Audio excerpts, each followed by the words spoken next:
देखिए जी, हाल फिलहाल तो अभी ये वैसे कहना बहुत मुश्किल है। जिस हिसाब से एनडीए की तैयारी चल रही है, उस हिसाब से मुझे लगता है कि एनडीए जो है गठबंधन बिखर जाएगा और बीजेपी बाजी मारने में ये इनके प्रकार ने सत्ता में कामयाब होती नहीं आती कि ये कानून इनके जो बात करते हैं बीजेपी वाले, जब भी कोई कानून लेके आते हैं ये लोगों को समझा क्यों नहीं पाते। एक अकेले इन्हीं को क्यों समझ में आता है और इनके जो चरण चुंबक चैनल होते हैं सिर्फ उन्हीं को क्यों अच्छाइयाँ दिखती हैं, आम जनता को इसकी अच्छाइयाँ क्यों नहीं दिखती। आप बिहार का प्रचार कर रहे हो, बीजेपी का प्रचार करते हुए नजर आ रहे हैं। देखिए जी, जो बीजेपी की मैं पिछली बार में हालत देखता हूँ ना कि वो जहाँ पे इस तरह से उन्होंने सत्य हत्याई है, किस किस तरह से उन्होंने सत्य हत्याई है, अगर उन चीज़ों पे रोक नहीं लगाई गई तो फिर से वो ये सेम कहानी रिपीट हो जाएगी। कुछ असर पड़ेगा? जाहिर है पढ़ना चाहिए, क्योंकि लगातार तमाम भारत में और राज्यों में बिहारियों को जो है बिहार प्रदेश के निवासियों को बड़ी हे दृष्टि से देखा जाता है। एक गाली के तौर पे लोगों का इस्तेमाल करा जाता है, अबे चल बे बिहारी, अक्सर आपने सुना होगा, अबे हट बिहारी, इस तरह की बात करी जाती है तो उन्हें हे दृष्टि से देखा जाता है। तो उस दृष्टि से उन्हें वापस लाने के लिए, और जबकि बिहार इतनी उपजाऊ धरती है कि जहाँ पे चंपारण में सबसे पहले सत्याग्रह की शुरुआत हुई थी, बन चुका है।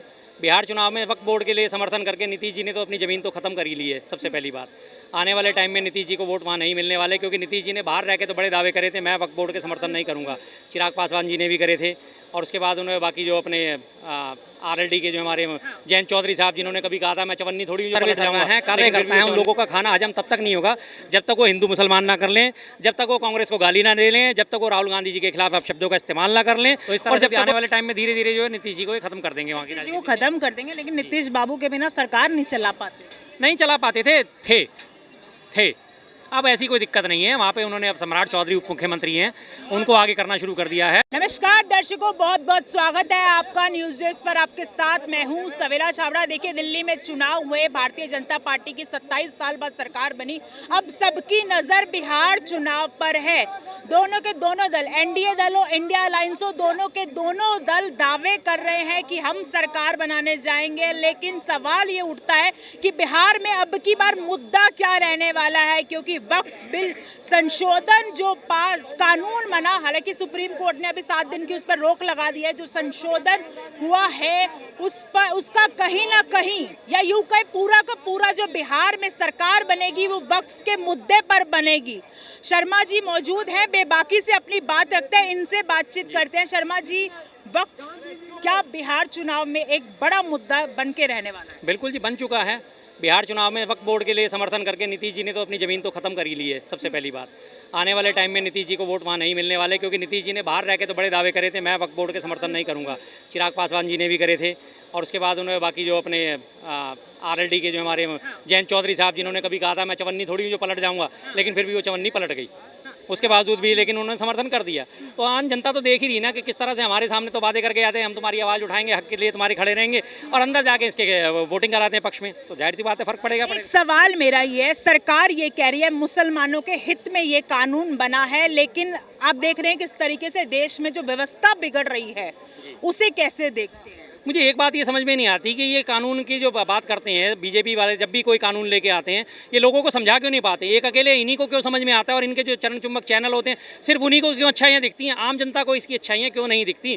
किसान कानून लेके आए थे, उनमें भी हम बहुत बढ़िया कानून लेके आए हैं, बहुत बढ़िया कानून लेके, लेकिन लास्ट एंड फाइनल जब 1 साल तक प्रदर्शन होते रहे, धरना प्रदर्शन चलता रहा, उसके बाद मैं भरे मन से किसान कानून वापस लेता हूँ, मैं लोगों को समझा नहीं पाया। तो भाई ऐसे चीज़ें लेके क्यों आते हो जो आम जनता की समझ में ना आए? क्यों लेके आते हो ऐसी चीज़ें जो आम जनता की समझ में ना आए? एक तरफ आप कहते हो कि मुसलमानों की बेहतरी के लिए, और दूसरी तरफ आप मुसलमानों को ईद पे नमाज नहीं पढ़ने देते। अब मुसलमान कैसे कंफ्यूज ना हो? ईदी देते हैं कैसे? ईदी सौगातें ईदी दी, और उससे पहले क्या कहा था? ईदी देने से पहले अगर किसी ने सड़क पे नमाज पढ़ी तो उनको जो है डीएल रद्द कर दिए जाएंगे, उनके पासपोर्ट रद्द कर दिए जाएंगे, उनके ऊपर मुकदमे दर्ज कर दिए जाएंगे, और अगर घरों की छतों पर भी नमाज पढ़ी तो आपको जेल में डाल दिया जाएगा।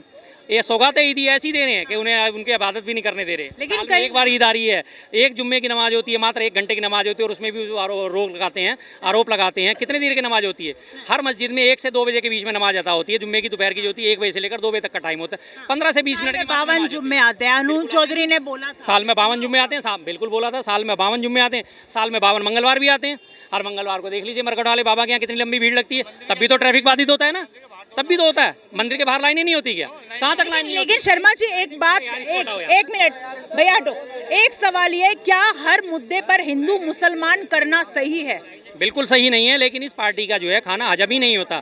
जब तक कि हिंदू मुसलमान ना कर लें, इस पार्टी का खाना हजम नहीं होता है। इस पार्टी के जितने भी सर्वा हैं, कार्यकर्ता हैं, उन लोगों का खाना हजम तब तक नहीं होगा जब तक वो हिंदू मुसलमान ना कर लें, जब तक वो कांग्रेस को गाली ना दे लें, जब तक वो राहुल गांधी जी के खिलाफ अपशब्दों का इस्तेमाल ना कर लें, और जब तक वो शमशान कब्रिस्तान की बात ना कर लें और पाकिस्तान की बात ना कर लें, तब तक इन लोगों का खाना हजम नहीं होता। लोग खाना हजम करने के लिए अपने वो पाचन की गोलियां खाते हैं, ये अपना खाना हजम करने के लिए इन 5 चीज़ों का इस्तेमाल करते हैं: शमशान, कब्रिस्तान, हिंदू मुसलमान और राहुल गांधी और कांग्रेस। बिहार में जो चुनाव है, क्या लग रहा है कहीं ना कहीं नीतीश को झटका और मोदी जी को फायदा दिख रहा है? देखिए जी, नीतीश जी का झटका तो आप इसी बात से समझ सकते हैं। 175 सीटें नीतीश जी की हुआ करती थी। 175 से वो घट के 145 पे आए, 145 से 45 पे आ गए, 75 पे आए, 45 पे आ गए, घटती जा रही है लगातार। और आपने तमाम सोशल मीडियाज़ पे नीतीश जी की आजकल वीडियोस देखी होंगी, जिसमें नीतीश जी का कहा जा रहा है कि नीतीश जी का मानसिक संतुलन जो है वो गड़बड़ा गया है। उनके पुराने विधानसभा में दिए गए बयान जो है वो गड़बड़ हुए जा रहे हैं, और उनका वो लेडी के साथ व्यवहार जो है वो उनकी अल्टा पल्टी की बातें हैं। अब उन्हें ये दिखाया जा रहा है कि इनका मानसिक संतुलन गड़बड़ा गया है, चाहे वो जनगण मन के दौरान उनकी बात करने की और हाथ मिलाने की वीडियो हो वो। तो इस तरह से आने वाले टाइम में धीरे धीरे जो है नीतीश जी को ये खत्म कर देंगे वहाँ की नीतीश जी को राजनीति। खत्म कर देंगे, लेकिन नीतीश बाबू के बिना सरकार नहीं चला पाते। नहीं चला पाते थे। अब ऐसी कोई दिक्कत नहीं है वहाँ पे। उन्होंने अब सम्राट चौधरी उप मुख्यमंत्री हैं, उनको आगे करना शुरू कर दिया है। और सम्राट चौधरी जी उन्होंने पहले ही कहा था कि जब तक वो नीतीश जी को मैं हटाऊंगा नहीं, पगड़ी नहीं पहनूंगा, लेकिन आज तक उन्होंने अपनी पगड़ी नहीं उतारी और पगड़ी भी पहन रहे हैं। अब उन्हें लगातार प्रमोट करा जा रहा है, और ऊपर से हिंदू मुस्लिम की आपने राजनीति देख ही ली है। नीतीश जी वैसे भी वक्त पे जो है वो करके फंस चुके हैं, समर्थन करके फंस गए हैं वो। तो क्या लग रहा है बिहार में, मेरा आखिरी सवाल लेना चाहूंगी, बिहार में सरकार किसकी बनती हुई देख रहे हैं?